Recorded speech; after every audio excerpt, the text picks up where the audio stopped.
El juicio del Chapo fue como el de Cristo, lo crucificaron ante la comunidad para demostrar lo que sucede a una persona con ese comportamiento, dijo un abogado del narcotraficante. Por unanimidad, el Congreso de la Unión dejó sin efecto la ampliación de la gubernatura de Baja California de 2 a 5 años. La Unión Europea considera que el ejército no es idóneo para contener la migración en México. En su lugar, propone una policía entrenada para respetar los derechos humanos. Y todo listo para que esta noche inicie el torneo Apertura 2019 de la Liga MX. Ciudad TV 21.2, el canal del Congreso de la Ciudad de México, presenta La Ciudad y el Mundo con Carla Pulido. ¿Qué tal? Muy buenos días. Muchas gracias por acompañarnos en la primera emisión de La Ciudad y el Mundo. Soy Carla Pulido y estamos en Ciudad TV 21.2, el canal del Congreso de la Ciudad de México. Hoy es viernes, por fin viernes, 19 de julio del 2019 y estas son las noticias.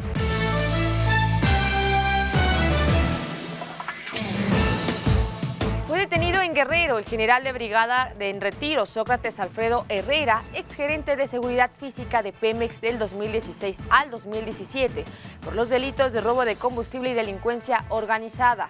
Es el quinto militar capturado por su presunta vinculación a un grupo de huachicoleros. Ya se encuentra en el penal de Almoloya de Juárez, en el Estado de México. La Secretaría de la Función Pública inhabilitó por 2 años a la empresa Grupo Fármacos Especializados, principal proveedor de medicamentos durante el gobierno de Enrique Peña Nieto, debido a que proporcionó información falsa en una licitación consolidada de 2017. La empresa declaró bajo protesta de decir verdad que todos los bienes ofertados de un medicamento serían fabricados en México, pero una de las marcas que ofreció era de origen extranjero. En tanto, el gobernador del Estado de México, Alfredo del Mazo, ocultó en el 2012 una cuenta de 1.5 millones de euros en Andorra, reveló el diario El País. Del Mazo habría figurado como representante de la sociedad instrumental holandesa Aviodan Corporation, a cuyo nombre se abrió una cuenta en la banca privada de Andorra, de acuerdo con documentos de la entidad financiera. Sin embargo, el mandatario mexiquense lo niega. En sesión extraordinaria, el Pleno de la Cámara de Diputados aprobó por mayoría con 341 votos a favor, 74 en contra y 2 abstenciones, ratificar el nombramiento de Arturo Herrera como secretario de Hacienda. En cuanto fue ratificado en el cargo, Herrera Gutiérrez rindió protesta. Por su parte, el secretario de Seguridad y Protección Ciudadana, Alfonso Durazo, confirmó que no se va a indemnizar a policías federales inconformes con integrarse a la Guardia Nacional y que sigan con protestas. Resaltó que se reunirá con los elementos que sí accedieron al diálogo para ratificar acuerdos. En otra información, la Procuradora de Justicia de la Ciudad de México, Ernestina Godoy, dio a conocer que son 4 los detenidos por el secuestro y homicidio del estudiante Norberto Ronquillo, desaparecido el pasado 4 de junio al salir de clases de la Universidad del Pedregal. Dijo que se investiga si el crimen fue cometido o no por una posible deuda de la víctima.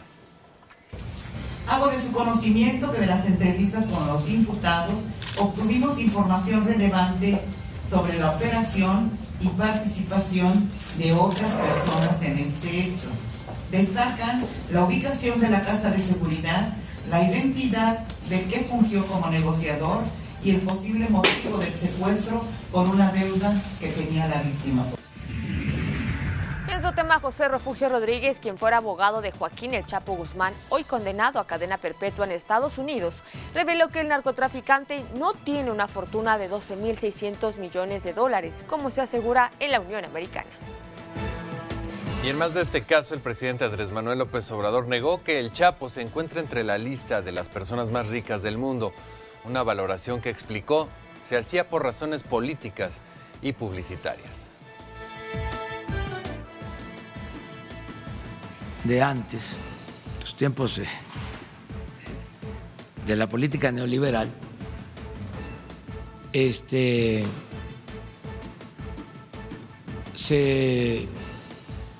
decía que personajes como este señor, esta persona,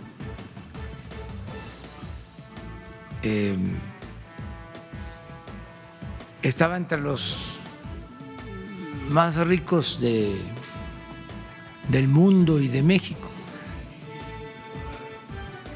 Sí, y no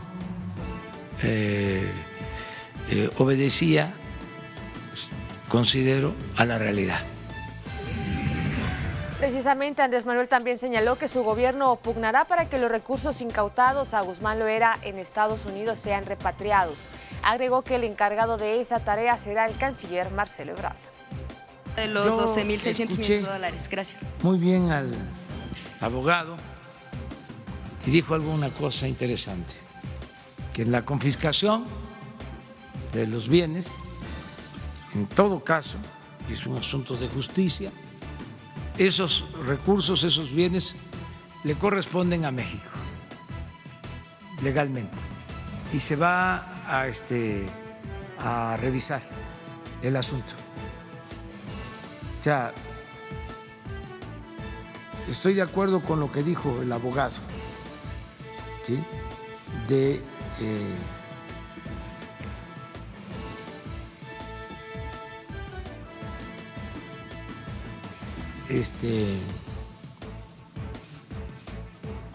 de Guzmán Loera.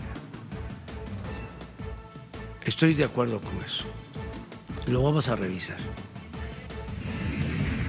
Y mire, al referirse a la condena de cadena perpetua contra el Chapo Guzmán, el presidente de la República lamentó que se den estos casos, toda vez que él quisiera que nadie sufra por estar en la cárcel o en el hospital. Deseó además que todos los mexicanos seamos felices sin incurrir en actos ilícitos.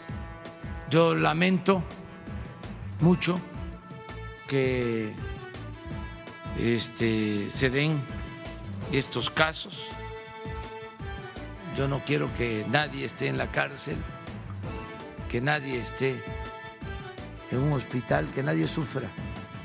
No le deseo mal a nadie. No me gusta hacer leña del árbol caído. Es, por cierto, un principio bíblico. Y espero que esto ya no siga sucediendo.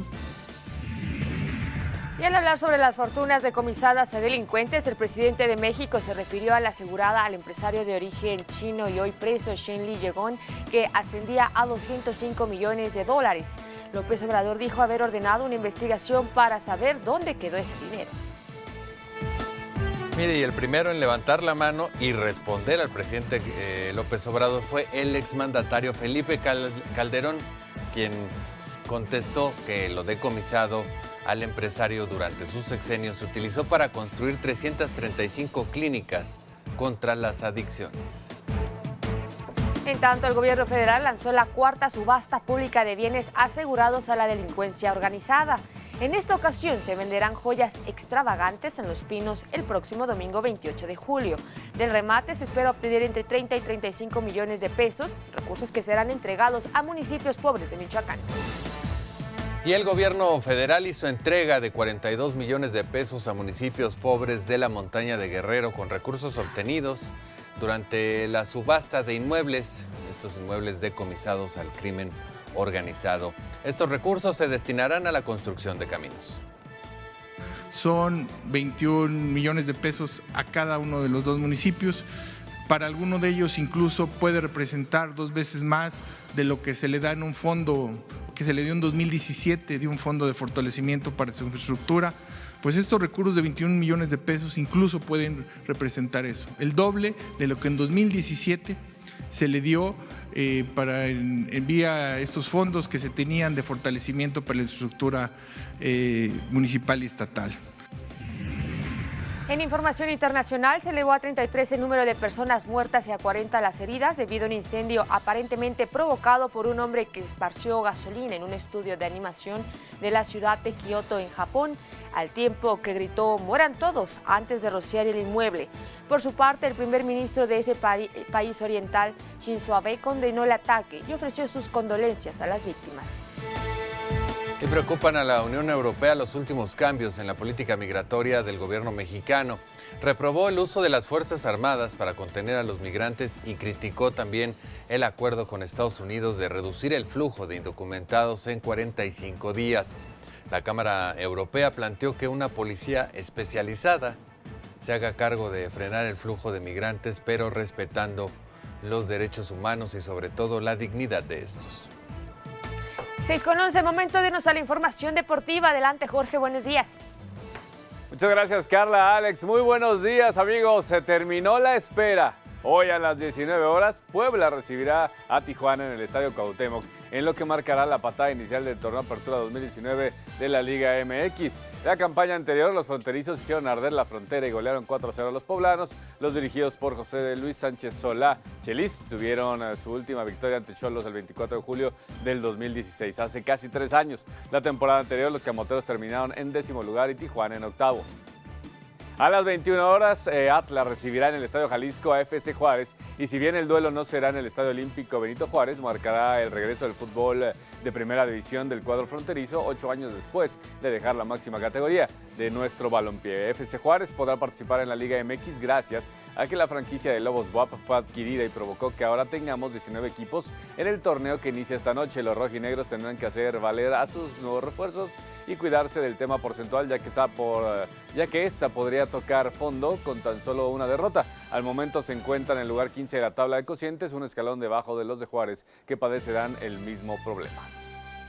Y nos adentramos un poco en el tercer duelo de esta jornada 1. Mañana a las 17 horas, Atlético San Luis hará su regreso a la Liga MX cuando reciba en el Estadio Alfonso Lastras a Pumas, que estrenará director técnico Michel González. Los potosinos ganaron de buena manera el derecho de competir en el máximo circuito y lo harán bajo el mando de Luis Alfonso Sosa, un técnico que ha demostrado que merece más oportunidades en la primera división de nuestro fútbol. Por su parte, los universitarios y sus refuerzos Barragán, Vigón y Freire intentarán ser protagonistas y olvidarse de la desastrosa temporada pasada, en donde los Pumas se ubicaron en el 15º lugar. Y vamos a revisar el resto de la jornada número 1 de la Liga MX, cómo se va a jugar. Ya lo decía, los partidos de este día: el equipo de Puebla contra Xolos, Atlas contra FC Juárez, Atlético San Luis contra Pumas. Para este sábado, Pachuca en contra de León a las 17 horas en el Hidalgo, en el Estadio Azteca a las 19 horas, América contra Monterrey, Tigres, el campeón actual, contra Monarcas Morelia a las 9 de la noche, mismo horario para Necaxa en contra de Cruz Azul. Para el domingo al mediodía en el Nemesio 10, Toluca contra Querétaro y Santos contra Chivas a las 18:45 horas. Cierran esta jornada número 1 de la Liga MX. Hasta aquí la primera parte de los deportes. Carla, regreso contigo. Muchísimas gracias por la información, Jorge. Más adelante regresamos contigo. Así es, más adelante, más de esta previa de la jornada 1. Y hasta aquí este resumen informativo de la ciudad y el mundo, hoy viernes 19 de julio del 2019. Y saludo con mucho gusto a mi compañero Alejandro Alfaro. Por fin llegamos a viernes. Carla, muy buenos días. Sí, ya por fin llegamos al viernes. Y muy buenos días a usted. Muchísimas gracias por acompañarnos. Y lo invitamos a que se quede con nosotros, que le tenemos la información más importante generada en las últimas horas. Recuerde que todos los detalles los puede seguir en Ciudad TV 21.2, el canal del Congreso de la Ciudad de México, y también nos puede ver vía streaming en www.ciudadtv.gov.mx. Nosotros tenemos que hacer una pausa, la primera de la mañana, pero regresamos con más.